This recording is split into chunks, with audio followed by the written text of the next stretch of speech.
Greenfield story time and ready to read your bedtime story. And tonight we celebrate a wonderful historian, a artist that we love, Diego Rivera, and his world and ours.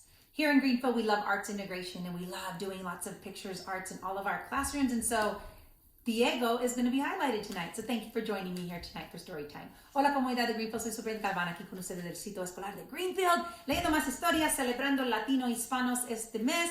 Y esta noche voy a leer de Diego Rivera, un artista de México que celebramos aquí en Greenfield porque en los lugares de las escuelas, cuando tenemos tiempo de hacer artistas, bailar, cantar, así es lo que queremos hacer con los niños aquí de Greenfield. So, gracias por estar aquí conmigo y va a ver lo que podemos aprender de Diego Rivera y su historia.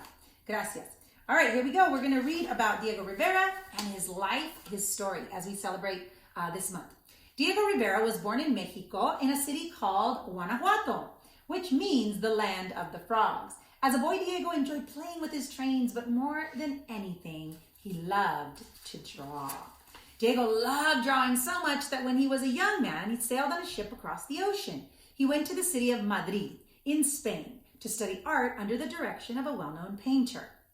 There, he learned the classical way to paint, which means to finish paintings that looked very realistic, almost like a photograph. After his studies, Diego went to Paris, the capital of France, and there he met other young artists who were painting in new and exciting ways. He experimented with such methods that were painting himself. One method was called Cubism, which was the painting that did not exactly resemble its subject, but was composed of geometric shapes, such as squares, circles, and triangles. One day, a politician named José Vasconcelos urged Diego to return to Mexico. He wanted Diego and other artists to paint murals around the city about Mexican people, their history, and their customs. Diego was thrilled to engage in this project. When he returned to his homeland, Diego traveled through the deserts, the mountains, and the jungles, and he wanted to be inspired by his country. He met people who worked the land, and he visited the ruins of ancient Mexican civilizations. Diego was full of ideas after his trips. With the help of friends and apprentices, he began to paint murals on large walls so that everyone in his country, rich and poor, young and old, could see and learn from his murals.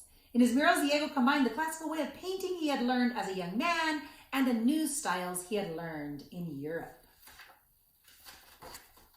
On the walls of this important government building, Diego painted the history of his country. He painted the struggles of the Mexican people to break free from the Spanish king. He also painted the fight that took place many years later between the farmers and the workers when they had to defend themselves against greedy men. Diego painted the country's dances and the traditions such as La Sandunga, a love dance from the coastal area, and the dance of Los Listones, a ribbon dance from the south. He wanted to celebrate the things that were special to Mexico, and he wanted Mexicans from all distant parts of the land to learn about their culture and to feel proud. Diego lived to be a very old man. By the time he passed away, he had created many wonderful artworks and was celebrated by the people in Mexico as well as all around the world. But if he were alive today, what would he paint? What would you paint? How would he dress? How would he live? And how would he play? Would he paint the big city like New York, Miami, Los Angeles? And would he paint the ancient Aztec city of Tenochtitlan in Mexico? Probably.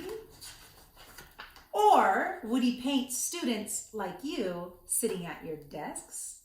Or would he paint factory workers creating things in las factorías? Maybe Diego would paint shops at the mall with dresses and people shopping. Or maybe he would paint street vendors selling flores on the street.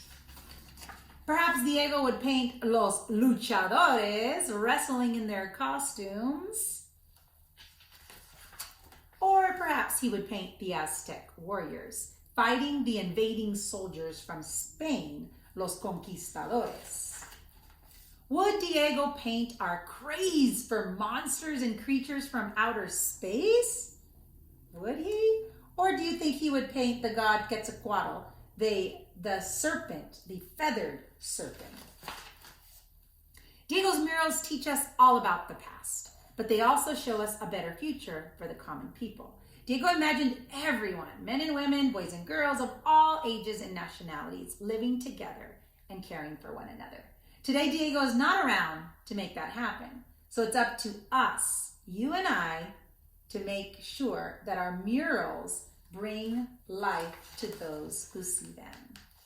And that is our selection for tonight. That is beautiful. Diego Rivera, painter, but now that he's not here, it's your turn, boys and girls, to become that muralist, the famous one. If you love painting, if you love drawing, and you see our murals throughout our schools, now it's your chance to be one of those in the future. So let us know how we can help you, because you are all future painters and you do it right now in your classrooms. So thanks for joining me.